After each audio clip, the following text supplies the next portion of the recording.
Hi everybody, welcome to Chapter 3. Chapter 3 is broken into three basic parts: adjusting journal entries, financial statements including a classified balance sheet, and closing. In this video, we'll begin our discussion on adjusting journal entries. Adjusting journal entries, commonly referred to as AJEs, are needed to bring certain account balances up to date at the end of an accounting period. This handout summarizes the common types of adjusting entries. Further discussion is provided in the textbook. Let's start out with prepaid expenses. Prepaid expenses are expenses that the company pays for in advance. The textbook discusses various prepaid expenses including supplies, prepaid insurance, prepaid rent, prepaid advertising, and prepaid promotions. In all cases, money is paid out in advance and the assets are used over time. At the end of the accounting period, we must adjust the asset accounts with a credit to reflect the amount used and record the corresponding expense with a debit. Let's work some examples. On January 1st, we prepaid $12,000 for 1 year's worth of insurance. What is the necessary journal entry? Please note that this is a routine, ordinary journal entry. It is not an adjusting journal entry. Please pause the video and write the journal entry. Then start the video again to check your work.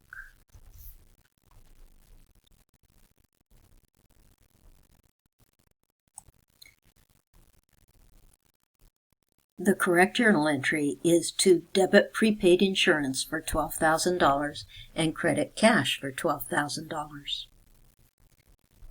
We make adjusting journal entries monthly, and we are now at January 31st. What is the adjusting journal entry necessary at this point? Let's do some math together first. If we paid $12,000 for 12 months of insurance, then we are actually paying $1,000 per month for our insurance. 1 month has expired since we first made that payment on January 1st. So we need to make an adjusting journal entry to record the correct amount of insurance expense for the month of January and to reduce the balance in our prepaid insurance account by 1 month.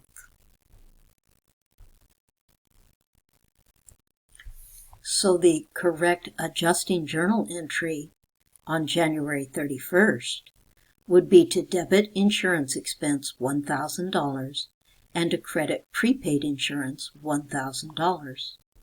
As a matter of fact, the company would make that very same adjusting journal entry for the month of January and the 11 months following January. Unearned revenues, which are treated as a liability, occur when cash is received in advance of delivering services or goods to our customers, and they are recorded as a liability. Let's work some more examples. On January 15th, we received $4,000 for services not yet rendered. What is the necessary journal entry? Note, this is a routine journal entry, not an adjusting journal entry.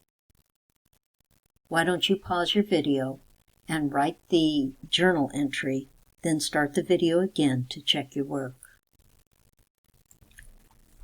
The correct journal entry on January 15th to record the $4,000 we received in advance of performing services is a debit to cash for $4,000 and a credit to a liability account. There could be fluctuations or differences in account titles. I chose to call it unearned services revenue, $4,000.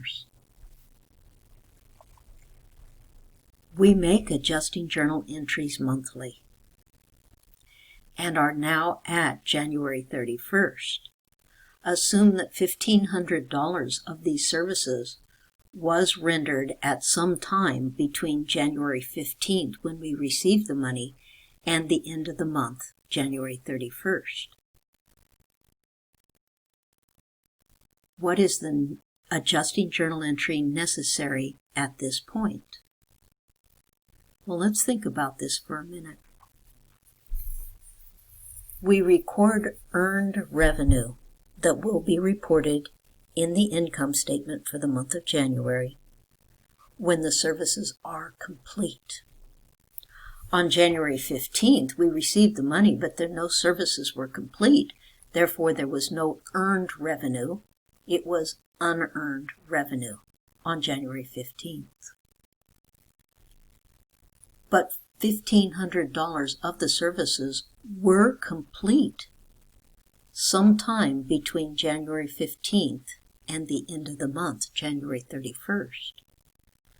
So we need to record the earned revenue for $1,500 and reduce our liability account by $1,500.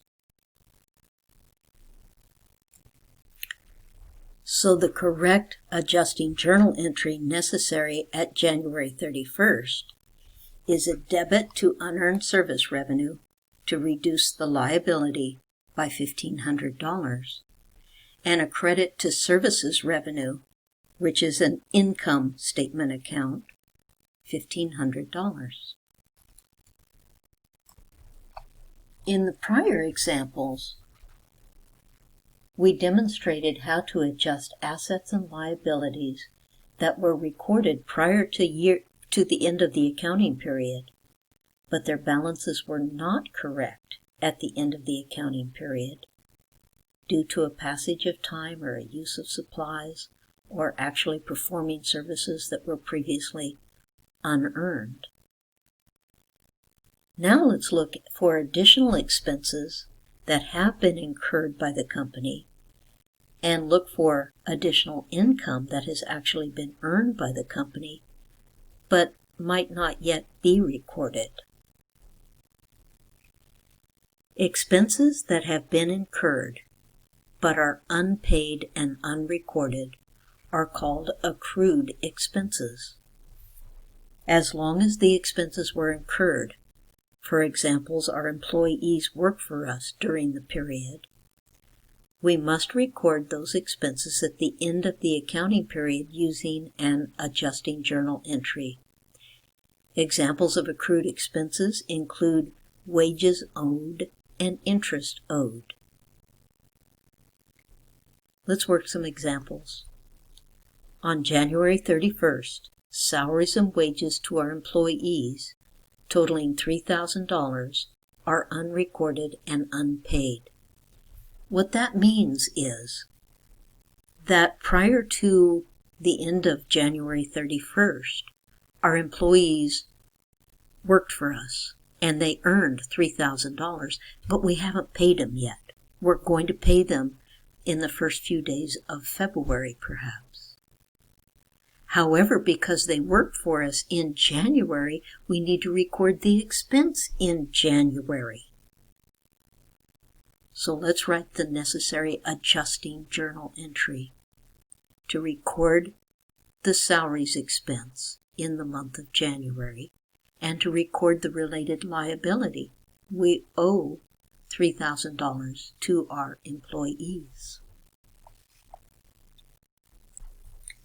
The correct adjusting journal entry is a debit to salaries and wages expense, $3,000, and a credit to salaries and wages payable, $3,000. Now there is some flexibility in account titles. If you debited salaries expense and credited salaries payable, that's fine. If you debited wages expense and credited wages payable, that's okay too. For now, you're going to make up account titles. Later, you will be given a chart of accounts which will show you the correct account titles, and you can choose the correct account from a list of account titles.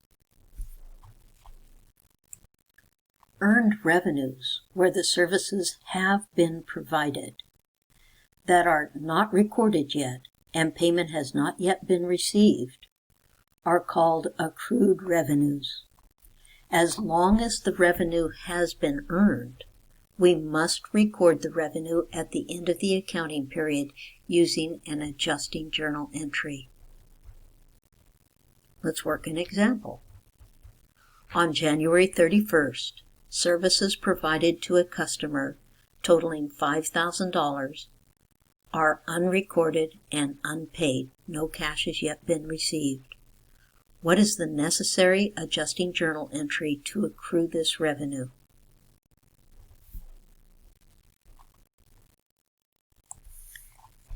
When we accrue revenue, we're going to debit the receivable from our customers, so debit accounts receivable, $5,000, and the services have been provided. They are complete, so we need to record the revenue on the income statement.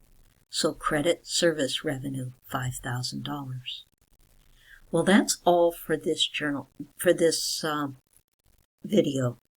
When we come back, we'll talk about depreciation and interest expense. See you next time.